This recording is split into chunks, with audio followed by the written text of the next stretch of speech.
नमस्कार, मैं विश्वम्भरा भारती एक बार फिर आप लोगों के बीच में अपने कुछ आध्यात्मिक, राजनैतिक, सामाजिक विचार लेकर उपस्थित हुई हूँ।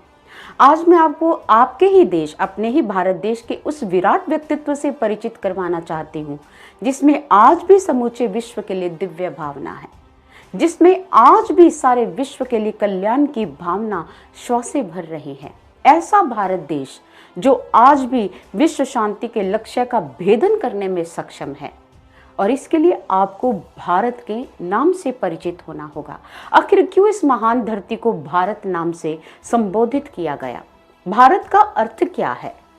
भासी रतं तु नित्यम इति भारतम, अर्थात जो आध्यात्मिक प्रकाश में रत है, जो ईश्वर के प्रकाश में रत है, उसे भारत कहा गया। आइए भारत शब्द के हम अगर संधि विच्छेद पर जाएं तो भा प्लस रत, भा जमा रत का मतलब क्या है? भा का अर्थ है प्रकाश, रोशनी, लो, आध्यात्मिक तत्व, और रत का अर्थ है लीन, अर्थात जो ईश्वर के प्रकाश में, जो आध्यात्मिक तात्विक प्रकाश में लीन है, उसे भारत कहा गया। और वो देश जिसके वासी उस ईश्वर के प्रकाश से जुड़े हैं, जो ईश्वरीय तत्व से जुड़े हैं, उन्हें भारतीय कहा गया। भारतीय होने के लिए ये जरूरी नहीं कि आप भारत में रहें। भारतीय वो है जिसके दिल में भारत बसता है, जिसके दिल में अध्यात्म की तरंगे ठाठे मार रही है, जो उस ईश्वर के प्रकाश को जानता है, वो प्रकाश जो आध्यात्मिक रत्न भारत भूमि की ही खोज रही है। आप जानते हैं, इस दुनिया में जब भी विज्ञान के क्षेत्र में कोई ना कोई आविष्कार होते हैं तो हम कैसी उपाधियां देते हैं, जैसे father of medicine, father of fine arts, कुछ इस प्रकार से।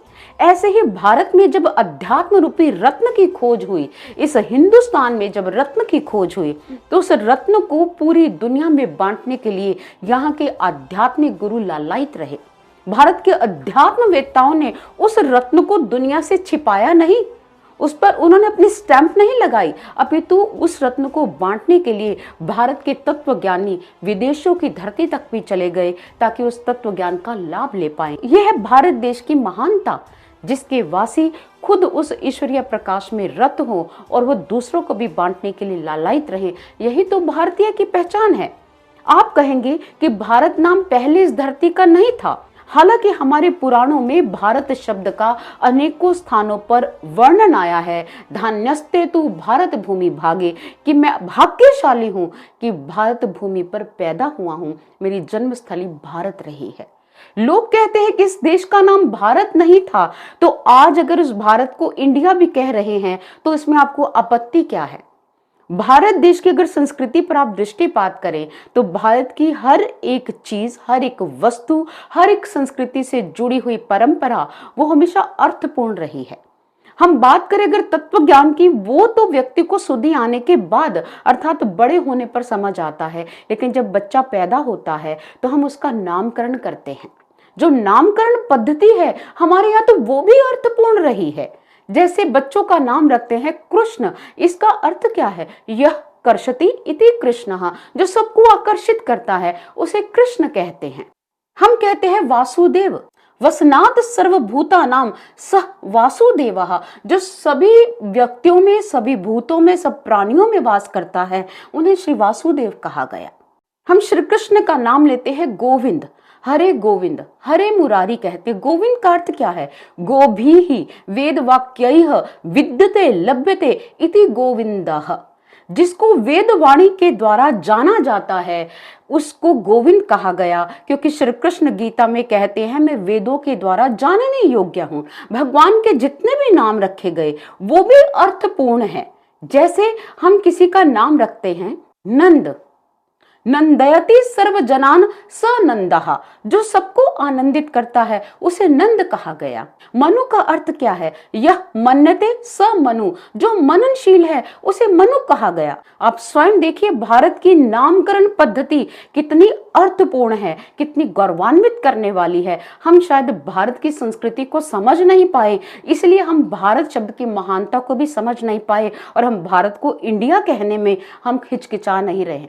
और भारत को इंडिया कहलाने पर हमें आपत्ति नहीं हो रही, ये तो बड़ी शर्म का विषय है। ये मुद्दा मैंने आज नहीं उठाया, पिछले 18 वर्षों के कथावाचन के क्षेत्र में इस मुद्दे को मैंने अपने मंच से अनेकों बार उठाया है। हमारे यहाँ जब विदेशी आक्रांता आए, उन्होंने हमारी संस्कृति पर कितने कुठाराघात किए और नामकरण पद्धति जो हमारी संस्कृति का ही एक अंग है, उस पर भी कुठाराघात हुआ और बच्चों के नाम जो रामकृष्ण जैसे नाम होने थे, वो आज अपने बच्चों के विचित्र विचित्र नाम रखने लग गए, जिस पर वेस्टर्न कल्चर की छाप स्पष्ट दिखाई देती है। मुझे दुख हुआ जब विदेशी आक्रांता भारत धरती पर आए भारत को गुलाम बनाने के लिए। ये इंडिया नाम उनके मुख से आया है, ये इंडिया शब्द उनकी देन है। भारत भूमि में जो गर्व है, जो भारत शब्द में अर्थपूर्णता छिपी है, क्या इंडिया शब्द में वो अर्थपूर्णता छिपी है? भारत ईश्वर के प्रकाश में लीन, कहां इतना आध्यात्मिक और तात्विक शब्द और कहां इंडिया शब्द, कितनी भिन्नता है। हम कहते हैं क्या फर्क पड़ता है? बहुत फर्क पड़ता है। आप स्वयं सोचिए, व्यक्तिवाचक संज्ञा उसका कभी अर्थ बदल सकते हैं। जैसे उदाहरण के तौर पर मैं कहती हूं मेरा नाम सूरज प्रकाश है, माई नेम इज, क्या बोलोगे? सूरज प्रकाश। इसका इंग्लिश वर्जन आप ये तो नहीं कहेंगे माई नेम इज सनलाइट, ऐसा होता है क्या? अगर कोई कहे मेरा नाम चंद्रदास है, माई नेम इज चंद्रदास, आप संज्ञावाचक शब्द को, आप नाउन को वो ही बोलेंगे जो आपका है, यानी कि चंद्रदास को चंद्रदास बोला जाएगा, माई नेम इज चंद्रदास। आप ये नहीं कहेंगे माई नेम इज मोनस्लेव, ऐसा कभी हुआ? अगर कोई कहे भारत मेरा देश है, भारत इज माई कंट्री होना चाहिए, जब भी इसका इंग्लिश वर्जन निकालना होता है हम लिख देते हैं इंडिया इज माई कंट्री। अब व्यक्तिवाचक संज्ञा क्यों बदल दी गई? Noun as it is use किया जाता है, उसका कोई और वर्जन इस्तेमाल नहीं किया जाता। संविधान के अनुच्छेद 1 में लिखा गया है इंडिया दैट इज भारत। ऐसा क्यों? भारत भारत ही है, भारत इंडिया क्यों? मैं कह रही हूं कि जब से हम आजाद हुए हैं, हमारे संविधान में अनेकों संशोधन हो गए हैं और देश को बचाने वाले सनातन के प्रेमियों से मेरा आग्रह है, एक आवाज और उठाओ कि हमारी जो ये कंट्री है उसे भारत कहा जाए, इंडिया नाम हटा दिया जाए। इसका हमारी संस्कृति से कोई लेना देना नहीं।